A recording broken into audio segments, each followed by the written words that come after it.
चल दीन की तबलीग में चलने का मजा देख, अल्लाह के रास्ते में निकलने का मजा देख, चल दीन की तबलीग। अस्सलामु अलैकुम वरहमतुल्लाहि वबरकातुहू। मलगरू दोस्तानو زمونږ د عوام رونه اکثر دا ګیله کوي وای د علماء کرامو زمونږ نه دین خطا کړی دی. څوک راته وایي چې دا کوه دا مه کوه، څوک وایي دا کوه دا مه کوه. نو زه دغه خپل د رونو دوستانو بایګانو ته وایم چې ګوره کله یو منبر او محراب د یو جید او د یو مستند او د یو مدلل او د یو مضبوط عالم په مقابله کې داسې خلک چې دی نو هغه مونږ خپل منبر او محراب ته ورسو او مونږ دا اهم او دا قیمتي منصب چې دی دا مونږ داسې خلکو ته حواله کړو نو خامخا زمونږ په زړونو کې به شک او شبهه راځي که نه به راځي؟ خامخا به زمونږ دا مایند بدلیږي که نه به بدلیږي چې یاره دا دین دا دی او که نه دا دین دغه دی. نو بیا ګوره چرته کې هم تاسو به دا نه کتلی چې یو قوم په یو درزي پسې تلی او هغو ته ویلي چې یاره زما د ویښته ماله برابر کا، او یا چرته په یو حجام او په یو نایي پسې تلی او هغه ته ویلي چې یاره ماله دا کپړې چې کم دی نو دا راله برابر کا، او دغه رنګې یو چرته په یو موچي پسې به څوک نه تلی چې هغه ته دا ویلي چې یاره ماله چرته سبزي راکا. دا ولې؟ ځکه چې دا د دیو کار نه دی. نو بیا ولې مونږه دا قیمتي څیز چې دین اسلام دی نو ولې مونږه کله کله ډاکټر او کله انجینیر او کله پلمبر او کله یوټیوبر او کله ټیک ټاکر او کله چې کوم دی نو اجراګان او په دې خلکو باندې مونږ خپل دین زده کوو نو خامخا به زموږ په زړه کې بیا شکوک او شبهات پیدا کېږي.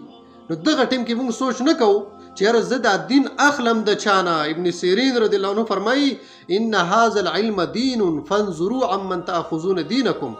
دا علم چې دی دا یو دین دی، دا به چې ته د چانه زده کې نو هغه ته به ګوري چې دا د کمې قبیلې دی او دا د دغه فیلډ سړی دی که نه دی، او آیا زه د ده نه دا دین اخلم نو د ده په خپله باندې دا دین زده دی که نه دی. نو بیا به زمونږ زړونه برابري. ګوره چې کله ته هم یو آفیس ته یو دفتر ته د یو مشر ځای ته لاړ شي نو هغه تا ته خپله کرسۍ نه پرېږدي. چې ته لاړ شي یو دکان ته لاړ شه د دکاندار دپاره د خپل د ناستې یو ځای دی هغه تا ته هغه ځای نه پرېږدي، ستا دپاره جدا ځای جوړ کړی چې یاره ته په دغه ځای باندې کښېنه. ته چې یو اے سي یا د ډي سي یا د یو بل مشر دفتر ته لاړ شي هغه تا ته خپله کرسۍ نه پرېږدي، هغه تا ته وایي هغه تا لپاره خپل ځای جوړ کړی چې ته په دغه ځای باندې کښېنه. دا ولې؟ ځکه چې ته د هغه د منصب او د هغې کرسۍ لا لایق نه یې. د هغې کرسۍ لایق هغه دی، هغه څو پورې چې هغه په دې خپله کرسۍ باندې ناست دی فیصلې به هم برابر وي، څو پورې چې هغه د خپلې کرسۍ حق صحیح ادا کوي نو هر څه به برابر وي.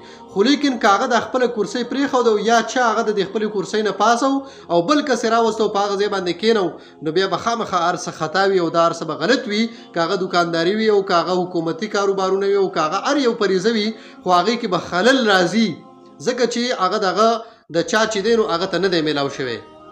نو د قرنګي دا دین اسلام چې کله مونږه د دین اسلام سره متعلقین چې کم خلک دي مونږ د هغوی نه ناخلو، هغوی ته غوږ نه ایږدو، د هغې په ځای باندې مونږ ټیک ټاکرو ته یوټیوبرو ته پلمبرو ته انجینیرانو ته ډاکټرانو ته هغوی ته مونږ خپل دین سپارلی نو بیا به خامخا مونږه په دغه شایبو کې او په دې غلطیو کې به پرېوځو او ټارګټ او بدنام به علما چې علماو زمونږ د دین خطا کړی دی. یو دا وی یو بل دا وی.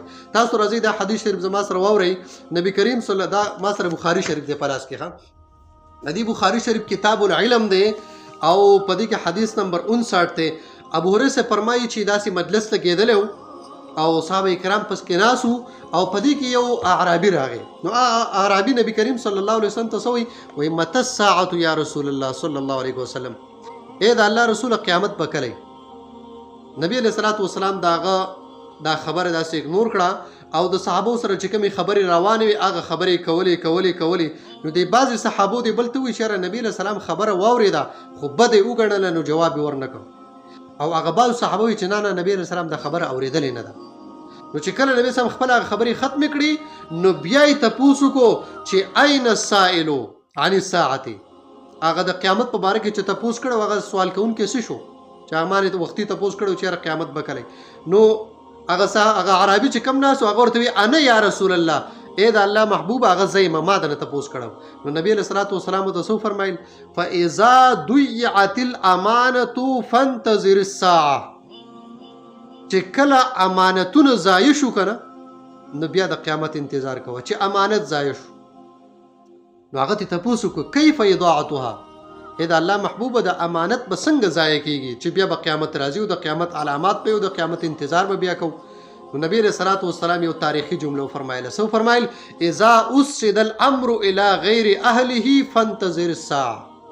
چې کله یو کار د دین کار هغه یو غیر اهل ته حواله شو کنه نو بیا د قیامت انتظار کوه. یو کس ته هغه په دین باندې پوه نه دی، هغه د دین جوګه نه دی، هغه سره په هغه خبره باندې مضبوطوالی نشته، هغه په هغه خبره باندې پوه نه دی، د هغه سره دلایل نشته، د هغه سره رڼا نشته، د هغه سره علم نشته او ته هغه خپل مشر کړی دی د هغه نه د دین پوښتنه کوي او د هغه نه دین زده کوي، نو تا هغه چې کم د منصب لایق کسو هغه نه دی پرېښودو او غیر اهل ته دی رجوع کړه. نو اذا اسد الامر الى غیر اهله فانتظر الساعه. چې کله یو کار هغه غیر اهل ته حواله شي کنه امانت هم ضایع شو، بیا د قیامت انتظار کوه. نو دا د قیامت د انتظار خبره ده چې مونږه خپل دین اسلام داسې خلکو ته پرېښودی دی او بیا مونږ وایو بدنام کړي دي علما چې علما مونږ ته چې کوم دی نو څه نه ښیي. د دې خبرې نه زه منکر نه یم او زه د دې خبرې تایید نه کوم چې یاره دا خلک د دین نه زده کوي. دوی د دین زده کړي، دوی د خپل مونځ برابر کړي، دوی د خپل دین اسلام برابر کړي، خو د هغې دا طریقه نه ده چې ته د یو کس د ډمتوب د محفل نه راپاسې او ډارې په منبر او محراب باندې کښېنه چې یاره مونږ ته د دین خبرې کوه. نو خامخا به هغه خو هغه په هغې باندې پوه نه دی، نو تا ته به خامخا ګډې وډې وایي او ستا په زړه کې به شکوک شبهات اچوي. نو الله جل جلاله دې مونږ ته په دین اسلام باندې پوه نصیب کړي او هغه خلک چې په دین باندې پوه دي د هغوی په زیر سرپرستۍ کې او د هغوی زیر سایه کې د الله جل جلاله موږ له ځای راکړي. وصلی الله تعالی علی خیر خلقه محمد و آله وصحبه اجمعین.